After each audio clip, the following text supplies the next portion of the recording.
Hi everyone, it's Donna Burke, and we're turning the corner towards the end of the semester. The semester's going to be over really soon, so what I wanted to do is give you a brief video overview of your final project for this course. So let's take a look, let's get into the course and see what we got going on. Again, depending on where you're at in the course, you may have Module 9 left on health and wellness and Module 10 on college policies.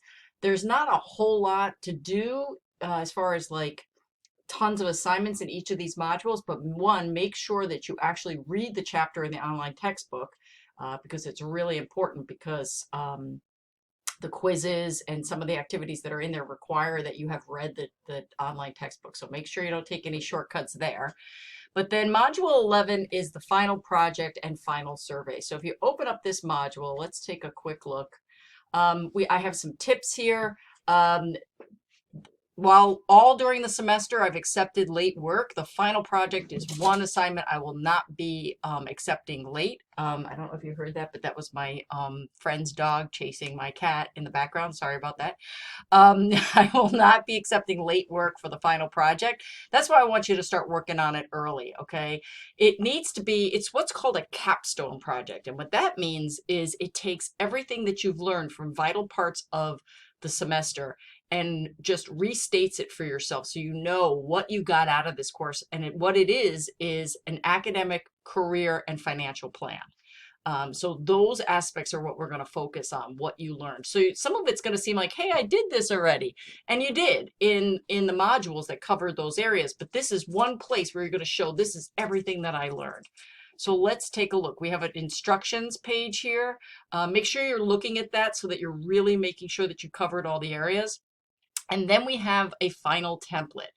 And again, you can use whatever template you want. You don't have to use the template we've given you, but it may be a good place for you to do that, okay? What we're looking for is one final product you can take with you after this class and look back on.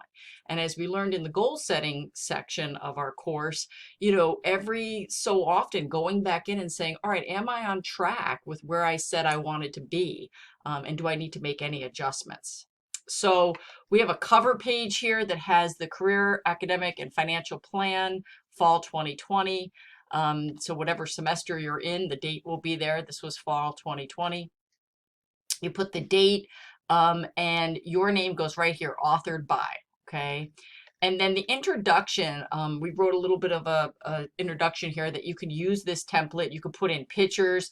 There's a box you could put quotes in if you want to. So this introduction piece might be, you might want to use this, like delete all the text out of here and use this to introduce yourself, kind of like you did when you started this course.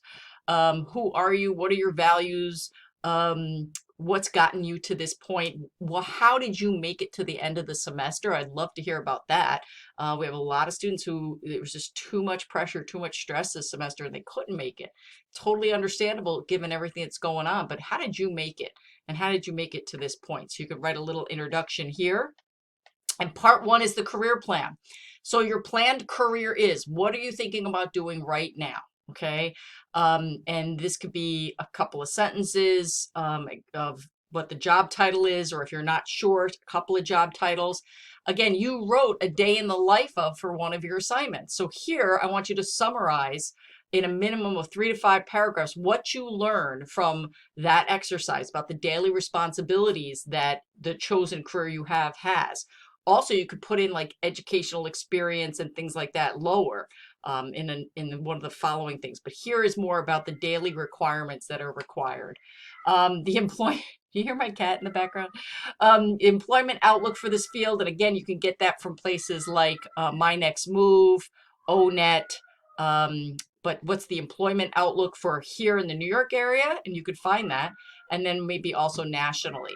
The average annual salary for this career. And again, here's where you're going to put in like education and training needed for this career. And again, some of those things you could find on some of those sites we've worked on before. And skills you plan to acquire or enhance in order to be successful in this field. That kind of ties into the day in the life of too. What skills are you going to need? And some of those websites that you worked with previously will talk to you about skills. In each of the areas, you're going to have 3, again, specific measurable goals related to your career plan.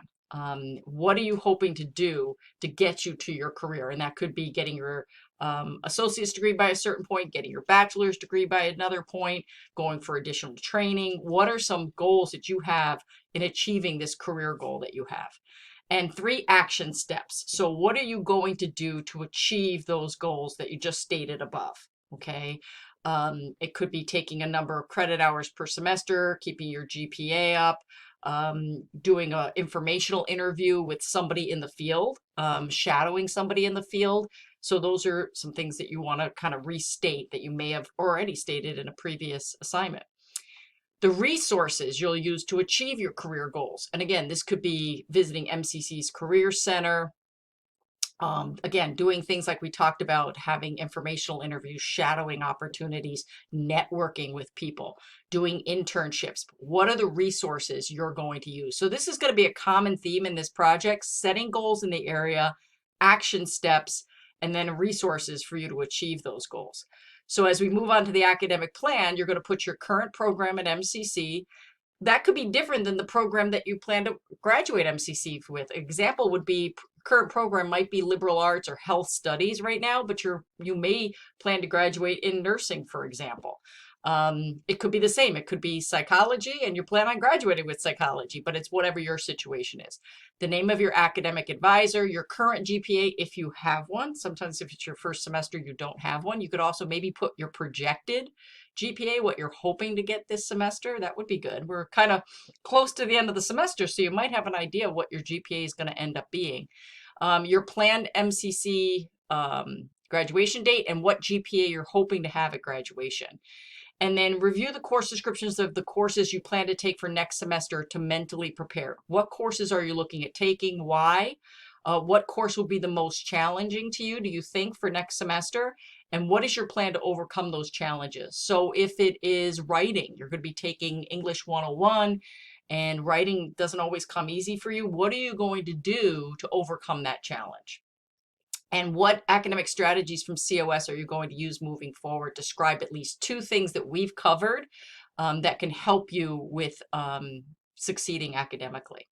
And again, here you're going to see 3 goals related to your academic plan, 3 action steps to achieve those goals. So if it's to have a certain GPA, an action goal might be, I'm going to contact the tutoring center and find out about hooking up with a tutor for next semester. For, in my example, for writing, it could be math, it could be psychology, whatever it is for you.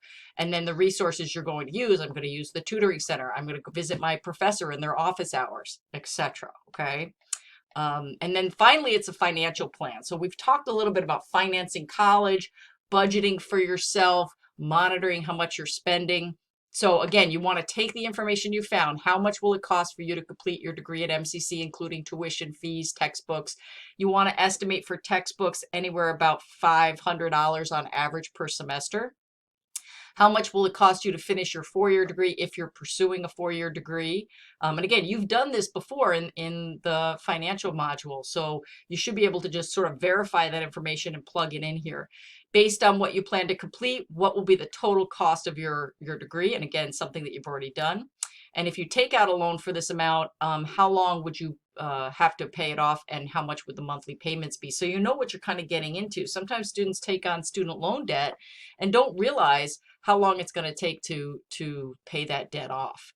So 3 goals related to your financial plan, 3 action steps to achieve this goal. So again, be really specific. Some of you said in a previous assignment that you want to get out of debt. I'm going to pay off my debt. Okay, that's a great goal, but it's really not specific enough if you want to hold yourself accountable. So you may want to say, I'm going to pay you know, $100 a month, $200 a month, and then look at what your figure is. You know, if it's $1,000, if you pay $100 a month, it'll probably take you around 10 months to pay that off. So that's what you want to do as far as your goal. You want to be really specific. I want to save $5,000 to buy a new car. And your action step related to that goal would be, I'm going to put away, you know, $500 a month to try to get to that $5,000. And how long would that take? That would take 10 months. I'm at least good at that math. So again, just really trying to operationalize and break down your goals, that means that you'll be much more likely to actually achieve those goals. And what resources will you use to achieve your financial goals? So that could be financial aid. It could be going to a consumer credit agency to see if you could work out a plan to get out of debt, those kinds of things. What resources? And then this is a big part of the final project. Some of the first part was really just restating things that you've kind of already learned, kind of finishing that out a little bit. This is a really big part of the final project, which a lot of your grade will rest on, is this reflection. So taking time to remember your first day in class, and think about all the work you've done since to research and explore who you are and where you plan to go in the future. Write a reflection about how you plan to apply what you've learned in COS. It could be time management, it could be study skills, to your life as a student and in your achieving your future career goals. This reflection should have at least, you should discuss at least four to five topics from our course. So again, it could be time management, could be goal setting, it could be stress management, whatever it is, and how you benefited from them and how you plan to apply them to your life moving forward. What have you learned, basically, and how is it going to help you? This reflection itself needs to be a minimum of 200 to 500 words. So make sure that this is really a meaty, in-depth. I've been saying all semester, dig deep. Well, this is where you dig deep, right here in part 4 of the project. So there you have it. That's kind of an overview of what I'm looking for. I suggest you start it now, and you could always send me a draft and I'll look it over. If it's good, I'll just grade it. If I have some feedback for you, I'll send it back to you. But again, beyond the last day of class, we are not going to be able to, I'm not going to be able to accept late work beyond the last day. So you really want to get started on this and have it be the final project that makes you proud and shows everything that you've learned from this semester. So finish strong. Let me know if you have any questions, and I will be talking to you soon. Take care.